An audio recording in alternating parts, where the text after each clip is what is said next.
Hello. I wish you doing well. There is no doubt that everyone has heard at least once about IQ tests and IQ levels that are often talked about, especially when talking about scientists and geniuses in the global level. Although everyone knows that the high rates of these tests usually indicate higher intelligence, many do not know how to evaluate them, what is the standard of the grades given in them, and who is the authorized body to do so. You may have previously heard that the famous scientist Einstein, the owner of relativity and Nobel Prize winner as a result of his research on the photoelectric effect, had an IQ of 160. But regardless of that, this rate must be good. Einstein is one of the most important scientific minds in the 20th century. What does it mean to have an IQ of 160? What is the average IQ? How important is the IQ for ordinary people? Now, we will provide a detailed explanation of the subject of intelligence testing, starting from its history and the first attempts to use it, up to its content and the method of evaluating the answers in it and what its results mean, in addition to its accuracy and the controversy surrounding his being a truly accurate representative of intelligence, or is it not enough, before reaching the standards currently used in modern intelligence tests. There were many guesses about the matter and many attempts to create a kind of classifications that determine the extent of intelligence of people, and thus classify them according to multiple and distinct ranks from each other. The main problem that confronted the matter was the definition of intelligence in reality, a problem that remains controversial until now. Intelligence for some is limited to logical and analytical capabilities such as dealing with numbers and three-dimensional shapes, and distinguishing patterns, and infer the following parts in the chains, while intelligence for others is the ability to harmonize with society, communicate with different people, and form strong social relationships, and achieve a situation in which a person is simply popular and loved. The first attempts to formulate a unified test of intelligence was by a statistician and interested in psychology, Francis Galton, where this English scientist studied human diversity and inherited traits from parents, where he assumed links between intelligence and several physical and visual traits as reactions, muscle strength and head size. He later established in 1882 the first mental experimentation center in the world, and with his presentation of the results of his researches in 1883 without evidence of any corroboration of his assumptions, he failed to confirm his hypothesis and abandoned research on the subject.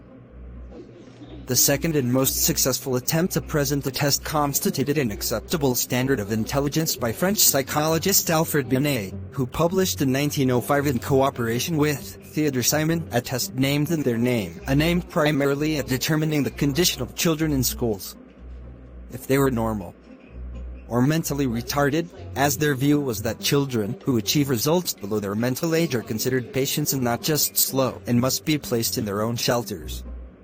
This test was translated into English and rewritten, and later improved to produce what was known as the Stanford-Binet test, which was used as the standard of intelligence for subsequent decades in the United States. With the outbreak of the First World War in 1914, the United States of America was still a fairly ordinary military force, and was not even close to its position today as one of the great powers in the military field, and with the fact that the war was threatening the United States allies in Europe. It was necessary the expansion of the American army and the recruitment of more soldiers, and therefore it was necessary to come up with a quick test that determines the eligibility of people to fight and execute orders, as physical tests were not enough. The test that was developed for the purpose of testing American recruits at the time was not verbal, and did not depend on words for soldiers who do not speak English, and for those suspected of calling for mental retardation to avoid enlistment, and although this test is very far from current tests, it has paved the way for the development of other tests like the Thurston test, which is based on 7 independent themes. In 1939, the first Wechsler test models were released, and gradually the test became more and more popular to become the most used test, and outperformed the Stanford-Binet test by the time of 1960. Over time, this test was reformulated and modified several times based on the most recent theories. Although it is generally believed to be unchangeable, recent research suggests that some mental activities can alter the brain's ability to process information, leading to the conclusion that intelligence can be modified or changed over time. They now correctly understand the brain with neuroplasticity, and thus more responsive to change than was previously thought. Animal neuroscience studies indicate that challenging activities can produce changes in brain gene expression patterns. Digas training and Ricus use Arcus. Earlier research with macaques suggests changes in the brain. A study on young adults published in April 2008 by a team from the University of Michigan in Bern supports the possibility of transmitting a smoother intelligence that is specifically designed to train working memory. Further research will be undertaken to determine the nature, extent and duration of the proposed transfer. Among other issues, it remains to be seen whether the results extend to other types of fluid intelligence tests from the matrix test used in the study. And if it is the same as the case, whether, after training, fluid intelligence measures retain the relationship with educational and professional achievement, or if the fluid intelligence value is to predict performance on changes to other tasks. It is also unclear whether the training is permanent for long periods of time. The peak capacity for both smoother intelligence and crystallized intelligence is 26 years. This is followed by a slow decline. Among the most controversial issues related to the study of intelligence is that the measures of monitoring measured by intelligence such as IQ scores vary among the population. While there are few scholars who argue about the existence of some of these differences, the reasons remain controversial both within academia and in the public sphere. People with a higher IQ have generally lower morbidity and mortality as adults. Post-traumatic stress disorder and schizophrenia are less prevalent in higher IQ ranges. It has been shown that people who reach a depressive episode have a lower IQ than they did when they were asymptomatic, and less awareness than people who do not have depression for their verbal intelligence equivalent. A study of 11,282 individuals in Scotland who performed IQ tests at the ages of 7, 9, and 11 in the 1950s and 1960s found an inverse linear correlation between childhood IQ scores and hospital admission due to puberty injuries. The correlation between childhood IQ and the risk of developing a later injury remains even after considering factors such as the child's social and economic background. And research in Scotland has also shown that 15 degrees below the IQ means that people have a 5 times lower chance of living up to the age of 76, while those with 30 degrees lower were 37% less likely than those with the highest IQ to live for a long time. A decrease in IQ also appeared as an early indication of the late onset of Alzheimer's and other forms of dementia. In a 2004 study, Carvella and colleagues showed that cognitive ability tests provide useful predictive information for up to 10 years before dementia appears. However, when diagnosing individuals with a higher level of cognitive ability, in this study those with an IQ of 120 or more, patients should not be diagnosed from the standard criteria, but from a high IQ modifier that measures changes against a higher level ability for the individual.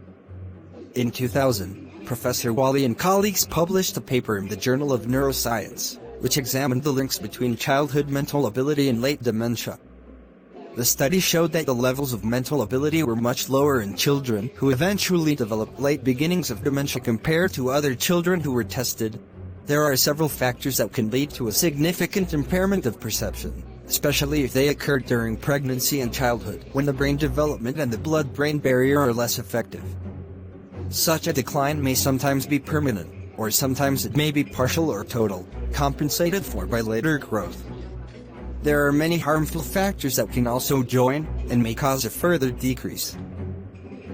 Developed countries have implemented many health policies related to nutrients and toxins known to affect cognitive function.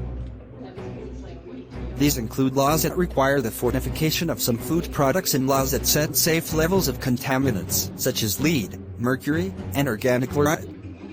Recommendations have been proposed for a comprehensive policy aimed at reducing cognitive impairment in children.